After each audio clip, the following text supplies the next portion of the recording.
FreeMMOStation.com.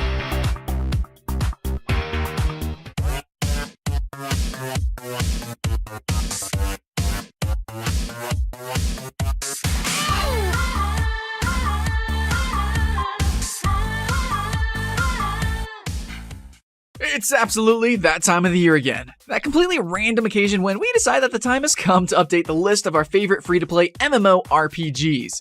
Honestly, it's a bit of a pain, but to be honest as well, it's also very rewarding to see when you guys actually agree with our choices.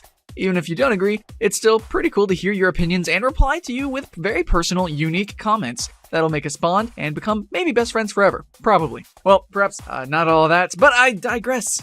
Games, guys. That's what we're here for. So, here's the countdown of our top 10 free-to-play MMORPGs of 2014. Number 10.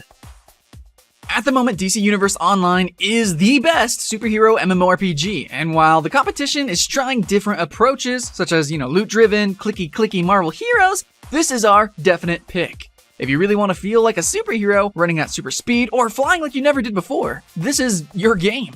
It's very smooth to handle, the character creation is probably one of the most in-depth that we've ever experienced, and combat is big and very enjoyable part of the adventure. Featuring a hybrid system, it requires quite a bit of skill and attention, and while it can get a little bit button mashy, it's still tremendously fun in PvP.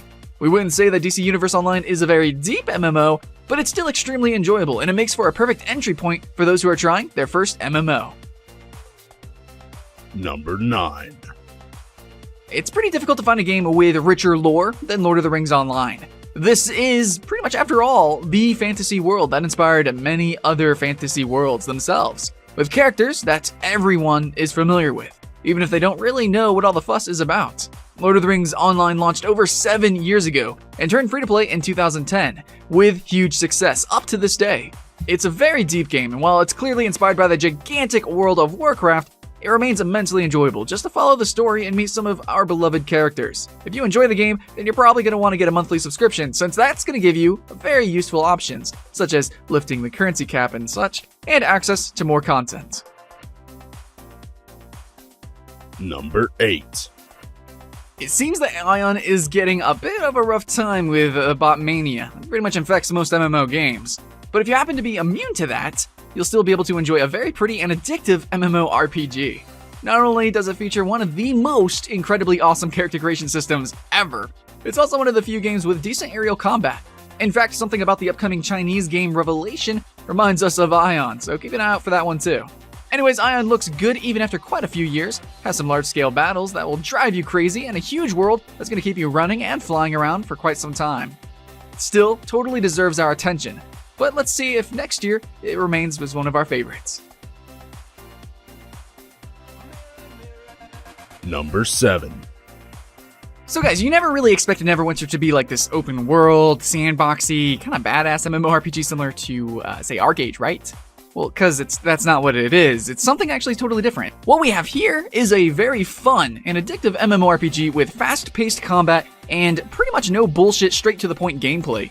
The PvP is extremely fun and feels, for the most part, right. Neverwinter can easily entertain you for a really long time, especially if you decide to stick with the Foundry system. Then you have virtually an infinite number of adventures to play. You'll easily be able to pick the best experience thanks to the rating system, so it's doubtful that you're going to be playing some stupid, stinky creation.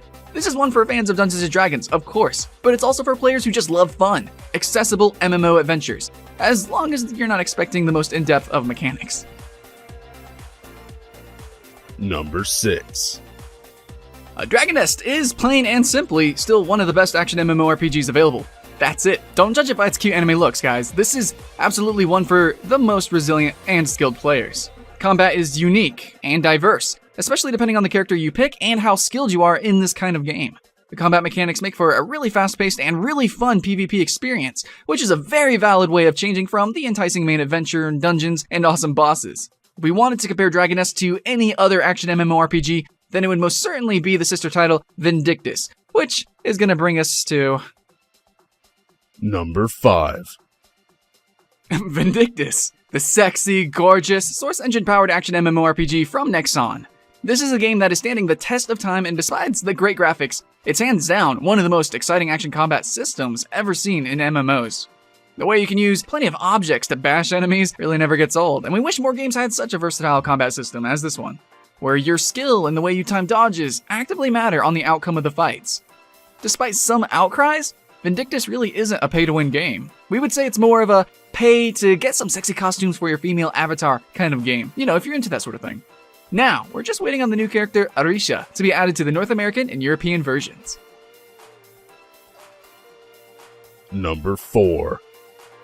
MMORPG or not MMORPG? Honestly, we don't care. Path of Exile deserves to be on this list as much as any other game, so we're just gonna stick to the facts. This isometric online action RPG is the closest thing that you're gonna ever get to a free Diablo game. The classes are extremely varied, and you're able to come up with some truly different and crazy builds that show just how diverse the gameplay can get. Thanks to its awesome skill tree, which we kindly like to call the what the fuck skill tree.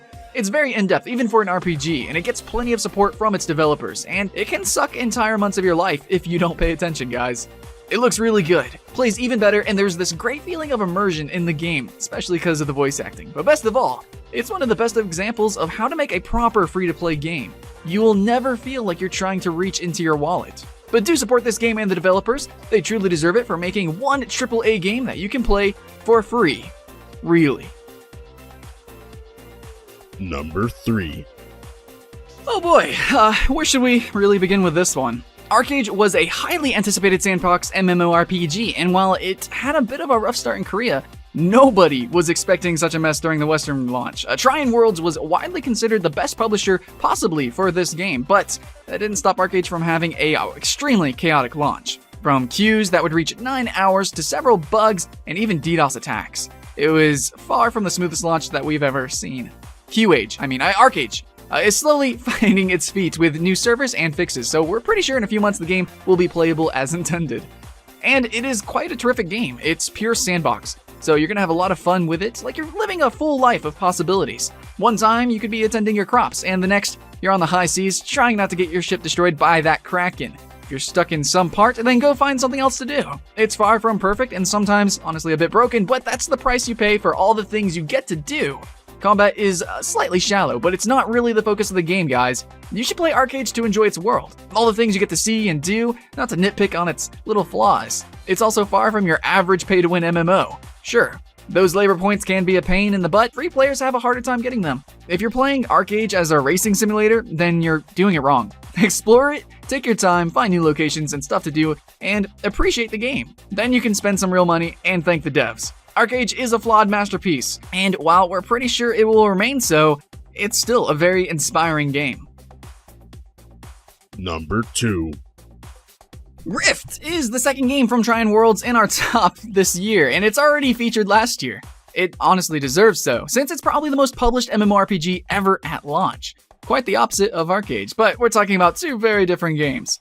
Rift is rock solid, looks great, and has a good deal of depth to the skill system. The dynamic world events bring some diversity to the gameplay, although they're not overly dynamic. It's pretty evident that Rift launched at a time when everybody was trying to make their own World of Warcraft killer, and while we all know how that story turned out, hell, even Blizzard's own WoW killer Project Titan just got killed, Rift is a damn fine MMORPG. Easily accessible and rewarding, with a mostly fair free-to-play model that doesn't get in your face and plenty of content to go through.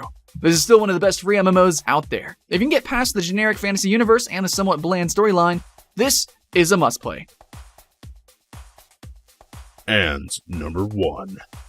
Terra Rising is still our favorite MMORPG of the bunch. Probably until Black Desert Online launches in the West, or who knows really, Blade and Soul. But we're getting ahead of ourselves, and in the case of Blade and Soul, probably just fooling ourselves. Anyway, Terra isn't perfect, but it's the best example of true action combat in MMORPGs. The graphics, damn fine, and while the quests are somewhat repetitive, the great gameplay in PvP pretty much makes up for that. Grouping to take down BAMs is still a great thing, and this year also saw the introduction of the new Reaper class, as well as more content for everyone's pleasure. Terra keeps going strong, real strong, and there's plenty more to come. Possibly by the end of 2014 or early 2015 with the launch of the new continent, with 5 new endgame dungeons, and increased level cap and more content. Stuff to really be excited about.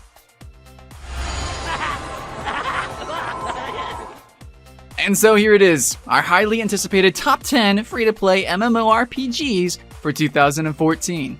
Quite a bunch of awesome and diverse games, and both for fans of action combat or the most classic tab-targeted combat. We had, obviously, to leave some other good games out of the equation, and it wasn't really an easy decision. So we want to recommend you also try out C9, Star Wars The Old Republic, Swordsman Online, or Elswords Online, for example. Any other awesome MMORPGs that you guys can think of? What changes would you make to our ranking? Please let us know in the comments below. Still not sick and tired of all the MOBAs yet? Good for you, because the developers of Heroes of New Earth has just announced another one, Strike. This is another free-to-play MOBA, and the studio expects the two games to compete between